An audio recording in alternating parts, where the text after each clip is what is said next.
Olá, bem-vindos ao Novo Fogo, o podcast da Pulmonal, a Associação Portuguesa de Luta contra o Cancro do Pulmão. No episódio de hoje, vamos focar-nos no papel da família no percurso de um doente com cancro do pulmão.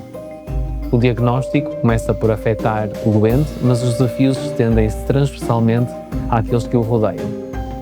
Novo Fogo é um podcast da Pulmonal, Associação Portuguesa de Luta contra o Cancro do Pulmão.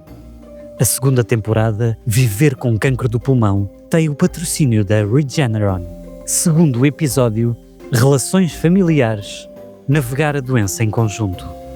E para dar fogo a esta conversa, temos connosco o professor Eduardo Carqueja, psicólogo e diretor do Serviço de Psicologia da Unidade Local de Saúde de São João, e o José Veloso, que vive com cancro do pulmão desde 2021.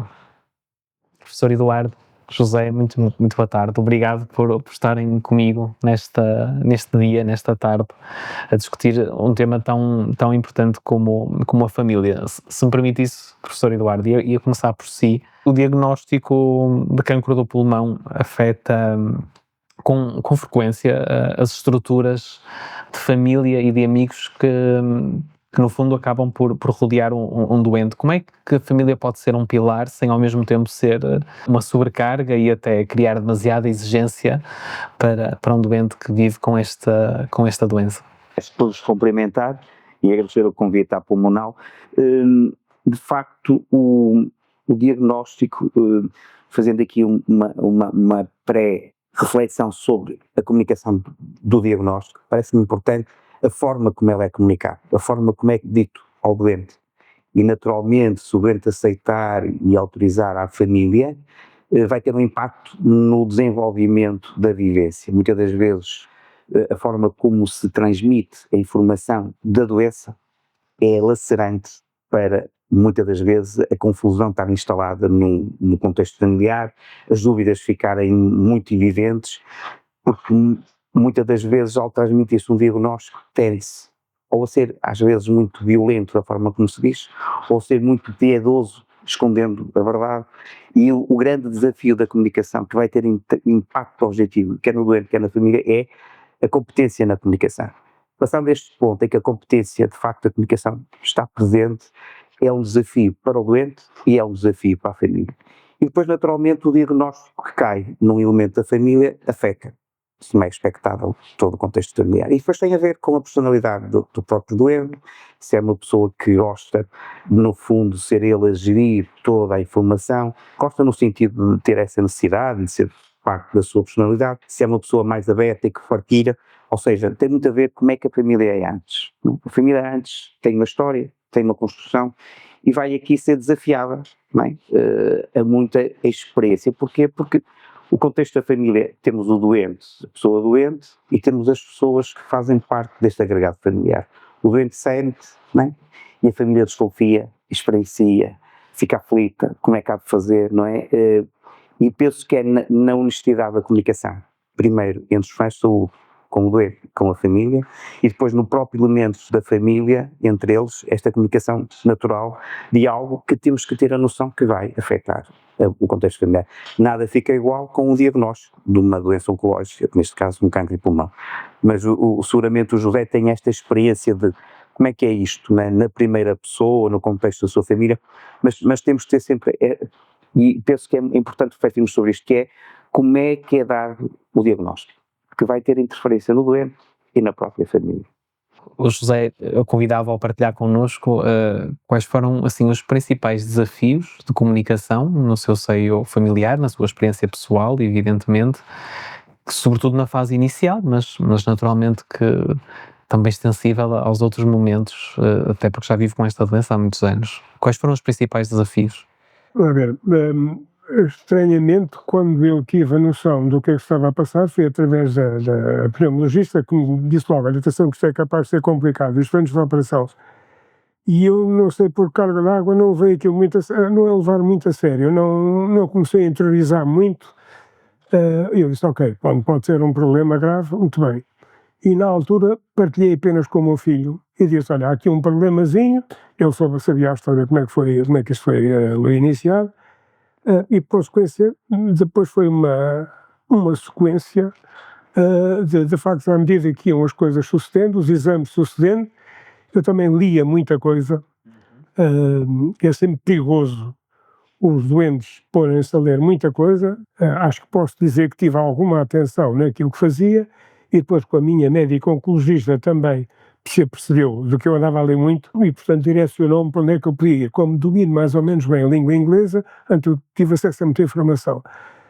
Obviamente que o impacto, depois de ir ao meu filho, as pessoas souberam e houve uma reação que as pessoas não entraram no miserabilismo, no drama, oi, coitadinho e tal, vai morrer, isto tal. E eu disse, se eu tiver que morrer, morri, quer dizer, não, porque eu aprendi há muito tempo que aquilo que tu não podes controlar, vê lá se não te preocupas muito, porque também não vais longe.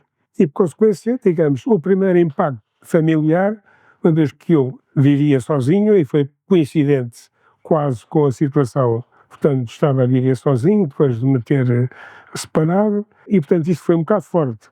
Portanto, foi mais o problema comigo e com a família ao lado.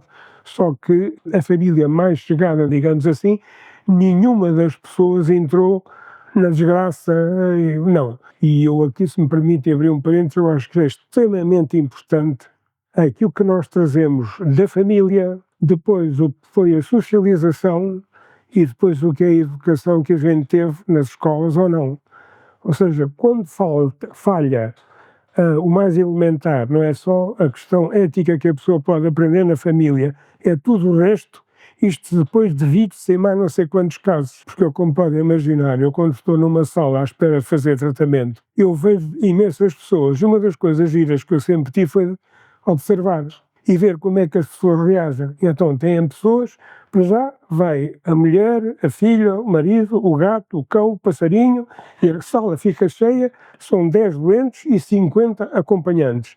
Portanto, isto é um drama completo que está ali relacionado. Não é? Há pessoas que estão perfeitamente deitadas abaixo, deprimidas, e há os outros em que eu olho e vejo nos olhos dele como quem diz, como é que a gente dá a volta a isso? Outros são a própria família que estão, as esposas ou as companheiras, a olharem, coitadinho, já estás mesmo... E isso sempre me foi uma coisa que me fez confusão. E, portanto, eu acho que isso tem sido, aliás, tenho discutido não só com colegas seus e também com colegas seus que são meus conhecidos, tenho discutido essa situação. É muito importante o processo de família, mas depende de que família, o que é que a família tem dentro. Porque a família pode piorar todo o esquema do percurso, digamos, do tratamento, se torna, junto do doente, as coisas muito mais difíceis.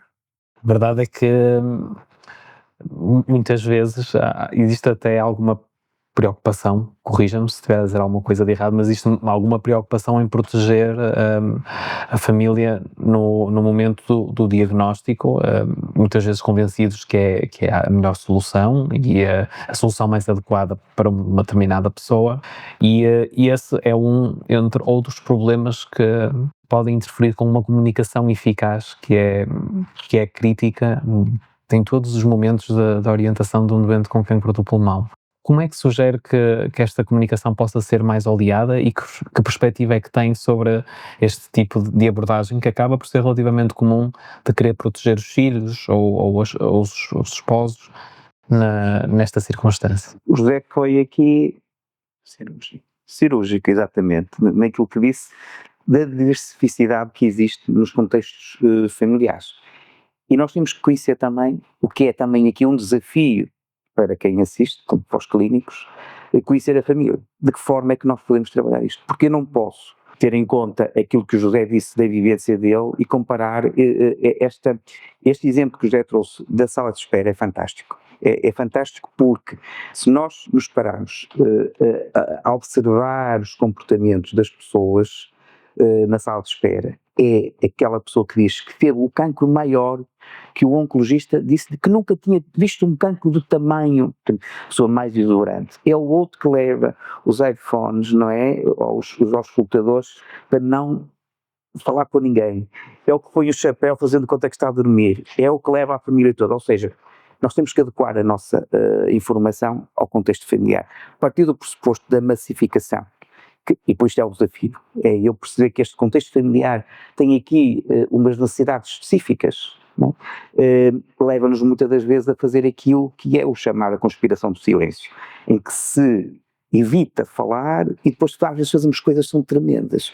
É dizer à família, olha, eu não dei a informação toda ao Sr. João, ao Sr. Manuel, ou à Dona Maria, para ele não ficar assim triste. Portanto, depois vocês, devagarinho, vão dar essa informação.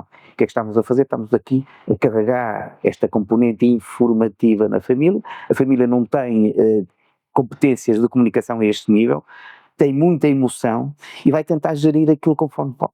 E às vezes são dramas terríveis, porque aparece a desconfiança, o doente diz, mas tu sabes mais, tu ficaste para trás para falar com o médico, mas o que é que ele levou? Não, foi só que me esqueci do guarda-chuva, não, e até estava um dia de sol, portanto, e depois arranja-se aqui mentiras que não facilita o desenvolvimento de todo este processo, sobretudo naquilo que é a partir de um pressuposto.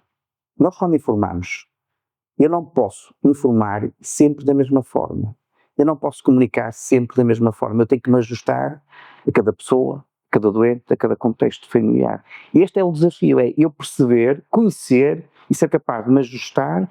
Repare, há pessoas que se calhar a palavra cancro, eu posso não dizer. E há pessoas que dizem, eu cancro não tenho ali uma massa, não é? E nós temos que ajustar a linguagem exatamente também às pessoas, porque às vezes podemos feri-las de morte, quando falamos, mas cancro, nunca me disseram que eu tinha cancro. Ah, mas doutor, me disseram que tinha uma massa aí. Sim, disseram que era uma massa, não disseram que era o tumor, que era um cancro.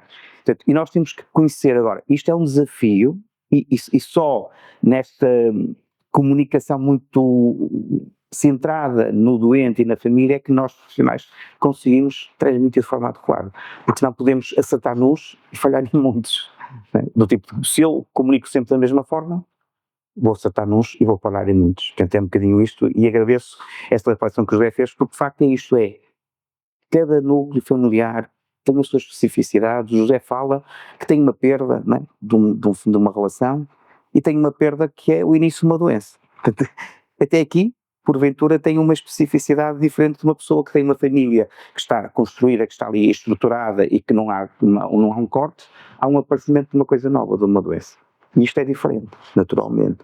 Permita-me que use esse ponto como ponto para um outro problema desta dinâmica familiar, que é o facto de, sendo um percurso partilhado, muitas vezes também é desgastante para quem acompanha o processo, que é sempre com foco no doente. Mas como é que podemos cuidar de quem cuida, para que a saúde e o equilíbrio emocional desses cuidadores não fique comprometido e os cuidados ao doente também não fiquem comprometidos? Sim, nós inclusive temos situações, e não são tão raras quanto isso, em que não temos o doente na nossa consulta, né, de intervenção psicológica, temos a família, temos um elemento ou dois, naturalmente muitas das vezes mais o cuidador, e normalmente é o cônjuge, na maior parte das situações.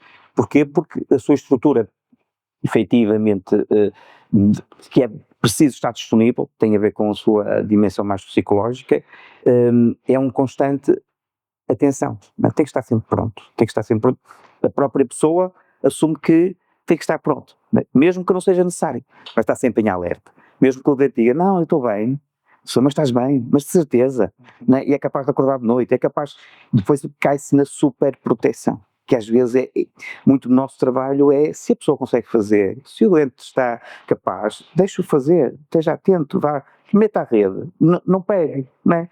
E isto é fundamental, e muitas das vezes, outro dos pontos que acontece é na alimentação, a hora da refeição, para muitos doentes, nós temos de dizer, a hora da refeição devia deixar de existir, porque é um sufoco, os cuidadores acreditam que comam porque se comerem é sinal de vitalidade, a carência que temos na alimentação, porque já não come, coitadinho, portanto, esta imagem do coitadinho tem de comer, não é?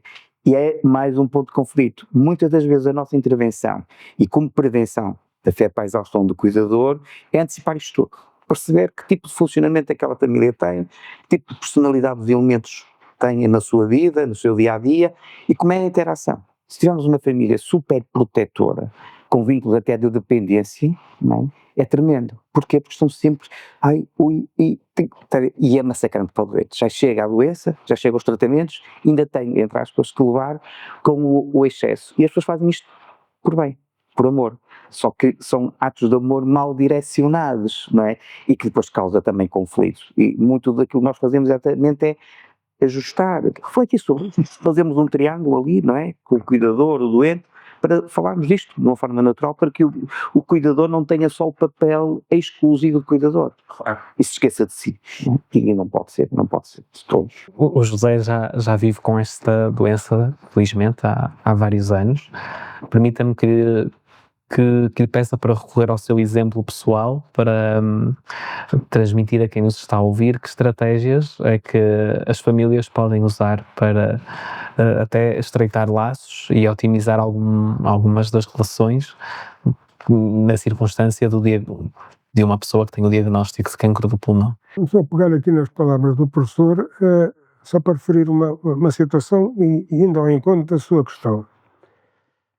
Nós temos a família, que chamamos cuidadores, e temos o doente. E a questão que se põe é como é que o cuidador ajuda ou pode ajudar o doente. Ok, é um ponto importante, não é? Está sempre em cima dele, e queres isto, e queres aquilo, e queres aquilo. Eu, por acaso, não tive isso. O meu filho nunca me fazia essa pergunta, mesmo andando sozinho. E tinha uma ou duas pessoas mais próximas, e, por sorte, na altura das refeições, quando estávamos com amigos, e sabiam, também há aqueles amigos que desaparecem, e é muito vulgar, e eu acompanhei alguns, e a questão que se põe durante as refeições é: não comes, mas tens de comer aquilo, não. E então o que é que eu fazia? Vamos lá fazer aqui um ponto de ordem. Eu sei que tenho que comer mais do que aquilo que estou a comer, mas eu não consigo. Acabei de fazer o tratamento, e, portanto, isto são 2 ou 3 dias, já agora abro um parênteses, é que eu tenho um diário feito desde que comecei a fazer quimioterapia e imunoterapia, com todos os dias o que é que eu sentia. Portanto, encontrei um padrão de reação do meu organismo aos tratamentos. E, portanto, eu sabia que às 24 horas acontecia-me aquilo, às 48 anos, 72, e, portanto, depois começava a entrar dentro daquilo que é o normal. Para lá tudo o resto. Bom, portanto, temos a questão da refeição está resolvida. Epá, não comes nestes dias, ok, tudo bem. A outra questão que é muito importante nisto é quando a gente está a cuidar o outro, o problema é, e o doente o que é que faz? Como é que o doente se sente? E aqui entramos noutro capítulo que é muito importante, e é difícil, que é pôr o doente a olhar para ele próprio. E que me seja perdoada a expressão, não é estar todos os dias em frente ao altar a pedir a Deus Nosso Senhor e a Nossa Senhora de Fátima que me ajude e que me cure, não sei o quê. Epá, pode ser, mas olhe para dentro, com calma, para ter a coragem de olhar para si. E há quem faça, quem pratique, no meu caso, fazer meditação, mais avançada ou menos avançada. Isto ajuda imenso a gente a controlar-se. Pode melhorar a situação do doente e a sua ligação com as pessoas que estão mais perto. Porque ele, ao conhecer-se melhor, vai conseguir transmitir a quem está perto. E a pergunta que a pessoa deve fazer, o cuidador, é: o que é que eu te posso ajudar, o que é que eu te posso fazer que não te aborreça, que não te chateie? Epá, diz-me o que é, nem que escrevas, que eu respeito o teu espaço. Porque isto, e lá está a tal história da diferença que existe consoante as famílias e aquilo que são constituídas. Ou seja, a partir do momento em que a gente consegue fazer com que o outro diga: ok, epá, eu hoje deixa-me cá estar no meu cantinho a ouvir música, deixa-me estar. Isto, parecendo que não, é uma ajuda muito grande. E aquilo que eu acho que as pessoas devem fazer, a pergunta principal é: durante as refeições que chateia, que eu devia deixar entrar. E depois é perguntar à pessoa: o que é que eu posso fazer por ti para eu não te chatear? Da maneira que eu posso ajudar, colaborar. Eu acho que isto é que é uma coisa extremamente importante.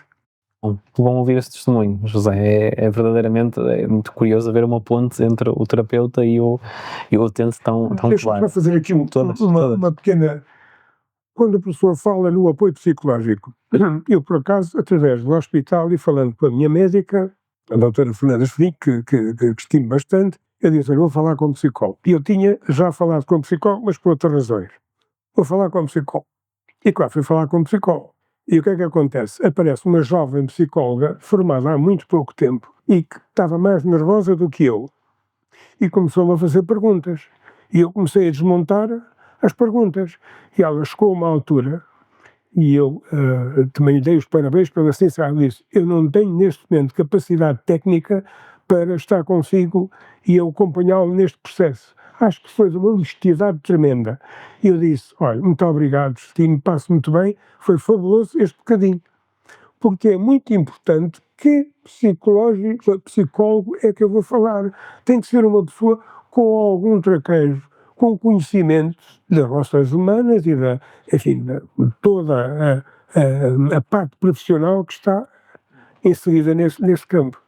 Se me permite, toca aí num ponto-chave, que é, e nós, mais velhos, com responsabilidades formativas, temos que ter esta realidade de ajudar os mais novos nestas dimensões, que é, as pessoas são formadas e são licenciadas e são mestradas em psicologia, mas não chega só a saber da psicologia. Nós, na área da saúde, naturalmente, e nestas áreas específicas, o que nós dizemos é que, cuidado no sentido de motivação, os doentes sabem mais da doença, porque são os que estão afetados, e são os que vão procurar. O José dizia que tudo que domina bem o inglês, mais facilmente foi ver, não é?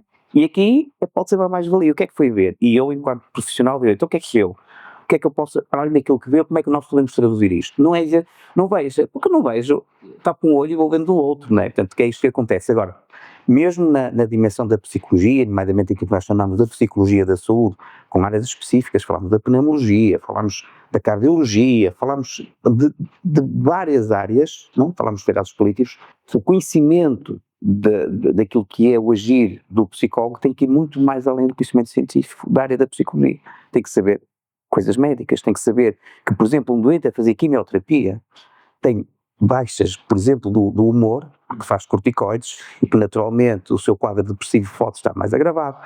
Tem que saber que tem astenia, não adianta dizer, vá arejar para a foz, ver o mar, que faz bem, porque o doente não consegue, está com astenia, não é? Portanto, há aqui uma série de coisas que nós temos que ter este conhecimento, este know-how. Isto é fundamental, que quem vai trabalhar com doentes nestas áreas se empoder também deste conhecimento mais médico, no sentido daquilo que não é ajustar-se à condição médica, mas é ter o conhecimento para poder falar, para poder aqui compreender e para poder acrescentar aquilo que é da psicologia com fundamentos estruturais. Senão fica, como o José estava a dizer, que esta colega naturalmente não estava preparada para assumir. E não é por ser nova, é por não estar preparada com conhecimento para poder aqui assumir esta intervenção, que são intervenções específicas. E mais uma vez aqui, se eu falava há pouco da comunicação, que pode ser aqui lacerante, às vezes as intervenções psicológicas podem causar dano se não forem devidamente ajustadas àquilo que são as necessidades dos doentes. Professor Eduardo, permita-me que eu questiono um bocadinho sobre esta questão que o José foca muitas vezes, que é a relação com os filhos. A verdade é que o momento em que se transmite à família, se transmite aos filhos a notícia, pode ser um momento particularmente desafiante. Eu convidava-o a partilhar connosco algumas estratégias para que esta comunicação possa ser feita de uma forma mais construtiva e se calhar também focar um bocadinho a respeito dos doentes que têm filhos muito jovens, em idades muito adolescentes ou até na infância. Qual deve ser a abordagem nestas circunstâncias? Sim, mais uma vez aqui é importante nós termos o conhecimento da família. A etapa desenvolvimental da família tem um peso muito grande naquilo que é a transmissão. Naturalmente o José tem aqui um filho já adulto, né, que tem esta relação. Seria diferente se tivesse um filho com 10, 12, 15 anos, e nós temos que perceber a faixa etária do desenvolvimento que as crianças têm, que os filhos têm, e sobretudo, reparem, temos que nos disponibilizar, se assim o doente quiser, para podermos nós ajudar na transmissão da notícia, se o doente quiser. Porque estarmos, por exemplo, a dizer ao doente que ele tem que dizer à família, estamos a obrigar a algo que o doente pode não querer, pode não estar preparado, pode fazer mais dano. E aqui, mais uma vez, é nesta relação de compreensão. Em situações até, eu trabalho muito na área dos cuidados paliativos, e até em situações mais avançadas, eu tenho situações em que o doente diz, não, doutor, eu já tenho uma certa idade, uma idade que para mim já não me importa morrer, estamos a falar já no fim da vida, não de uma doença oncológica, mas sim no fim da vida, que diz, o que mais me custa é deixar a minha família que lá amo tanto e que sei que eles me amam. Eu pego nisto e pergunto, qual foi a última vez que disse à sua família que amava a família. Qual foi a última vez que disse isso? E de facto as pessoas que dizem eu sabia disso. Eles sabem. Não vale a pena dizer que eles sabem. Bem, e aqui é para reformular a questão. Não, eu não perguntei se eles sabiam. Quando é que disse? Porquê? Porque pode ser importante ele dizer. E agora a questão é a seguinte: se quer dizer, quer fazer isso sozinho ou quer fazer isso no contexto de consulta?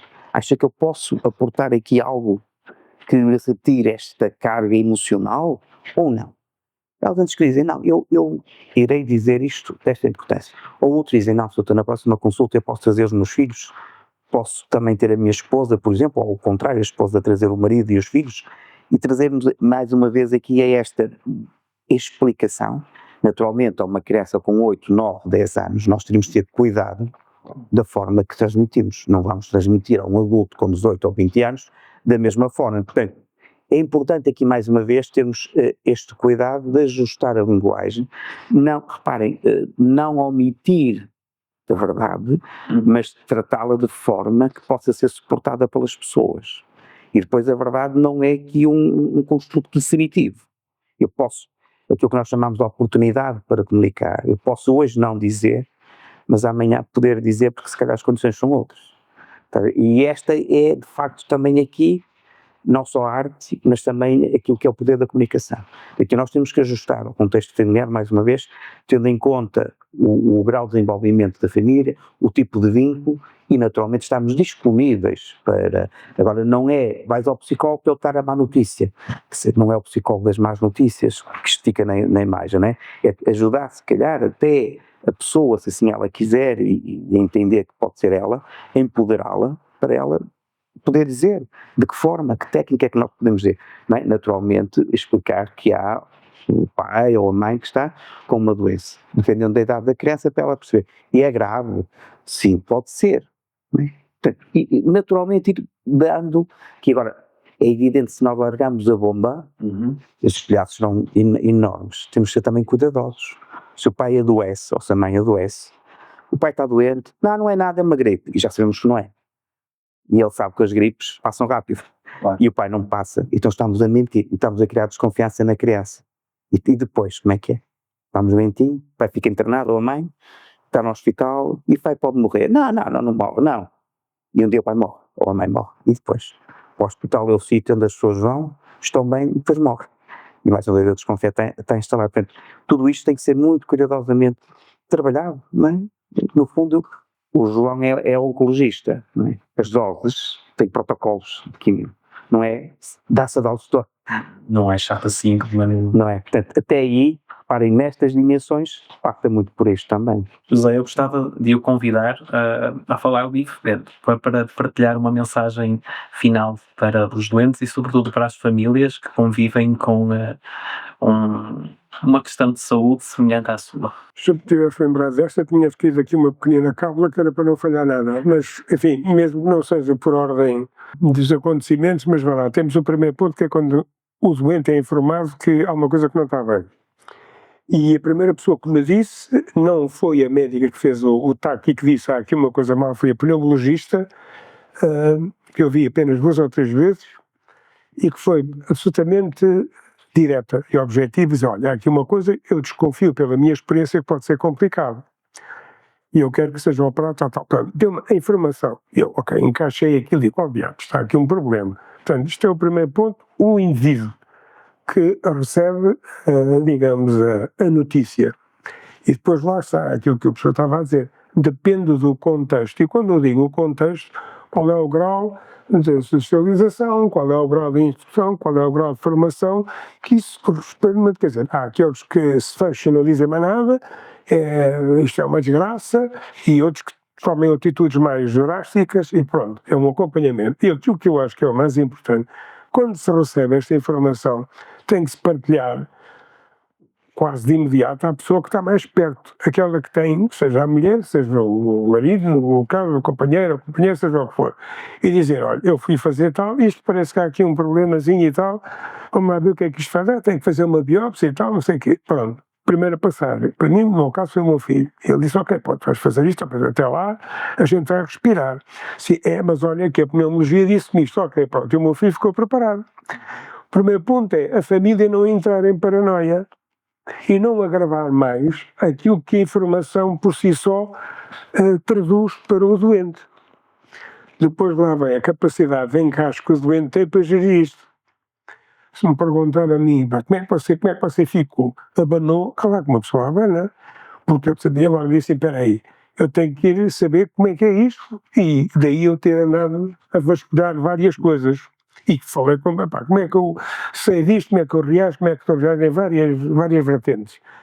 O problema da família é aquela que está mais perto.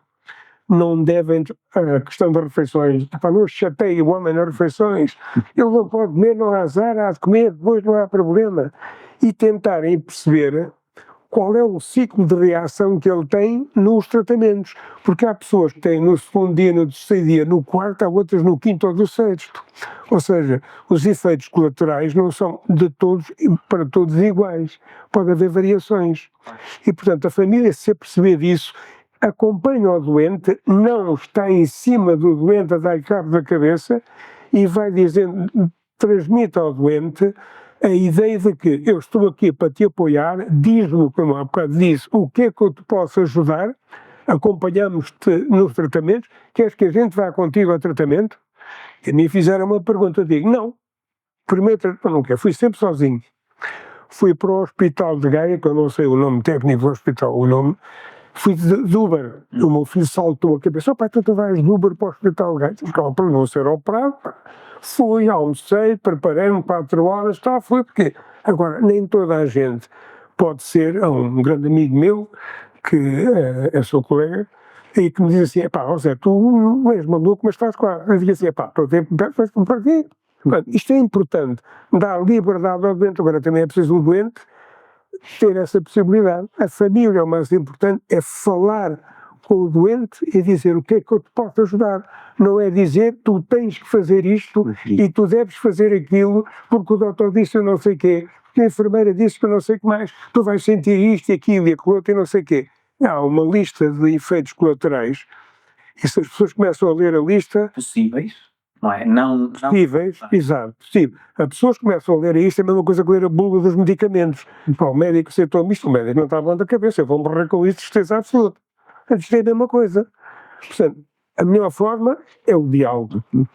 Agora, o diálogo tem que ser ajustado. E eu daqui para a frente também não posso dizer muito mais, porque depende, lá está, do núcleo familiar, como é que ele está construído. E, enfim... Essa sua mensagem. Eu acho que sim. E não perder a esperança, ou se quiserem chamar outra coisa, chamem, mas dizer, ok, isto há de passar, se não passar, se a coisa piorar, tem que arranjar um esquema. E a pessoa tem que estar preparada para aquilo que for. Isso não é fácil. Não. Será sempre um caminho acompanhado, é evidente. Sim. Pelas equipas. É importante também a médico oncologista. E eu, digamos, a médico oncologista é a pessoa das mais importantes que eu encontrei. E porquê? Ela não me... já temos uma forma de diálogo muito engraçado. E eu faço-lhe as perguntas e ela diz-me assim, ok, é isto. E ela estudou e disse, eu com este indivíduo posso falar, eu com este indivíduo posso ir mais à frente. E, portanto, discutimos quantos tratamentos é que são. Quando ela me disse quantos tratamentos que eram, eu disse, vou morrer. Mas tem que ser. Ok, tem que ser, pronto. É importante o médico oncologista, lá está, não é dizer, olha, você tem que fazer tantos tratamentos e pronto, e agora, na próxima consulta é tal. Não, é a forma como ele transmite, lá está, sem o peso da mensagem e conhecer o doente e a família, se for. Porque aquilo que eu reparei, porque falei com outras pessoas que vão para a consulta, era um senhor com uma senhora, e entraram para lá, ele doente, acho que ele saiu mais doente lá, porque a senhora, junto da médica, chorou e disse que o meu marido isto, o meu marido aquilo, eu já não como, depois quando se diga assim, meu Deus do céu, ainda mais enterrou o pobre do homem, ainda mais, não pode ser. Eu acho que é a mensagem digamos, não era bom. Boa disposição, está bem. Porque é que não é dizer boa disposição? A forma afável. É. Professor Eduardo, convidava-o a terminar o episódio e a transmitir uma mensagem-chave, uma mensagem final para quem nos ouve. Sim, e pegando nestas palavras que o José traz, que são palavras de esperança. Eu penso que a esperança, de facto, e a boa disposição e a tristeza são emoções que fazem parte do percurso, fazem parte do nosso dia-a-dia, mesmo não na condição do doente, mas também na condição do doente pode acontecer e seguramente acontece. No fundo, eu acreditar, e o José também falava aqui, desculpem, nas palavras finais, vir atrás, mas penso que quem vive, experiencia, quem sente pode nos ajudar imenso, que é isso que o José tem vindo aqui a fazer, esta dimensão da ligação, da relação com o profissional de saúde, neste caso concreto que o José falava, da médica ou oncologista, mas pode ser o pneumologista, pode ser o médico oncologista, pode ser a enfermeira de referência, pode ser o psicólogo, com todos os elementos da equipa. É fundamental esta ligação, esta confiança mútua, e não há um que está com uma intenção e há outro que está com outro. A intenção tem que ser uniforme, é que o doente deixe de ter a doença, ou se tiver a doença, que continue a conseguir viver com ela da forma mais ajustada, que ele pretende, e não aquela que eu quero que aconteça. Não é? Porque às vezes temos esta idealização que tem que ser desta forma, mas o doente tem a sua vivência de uma forma diferente. No fundo, esta disponibilidade que é fundamental.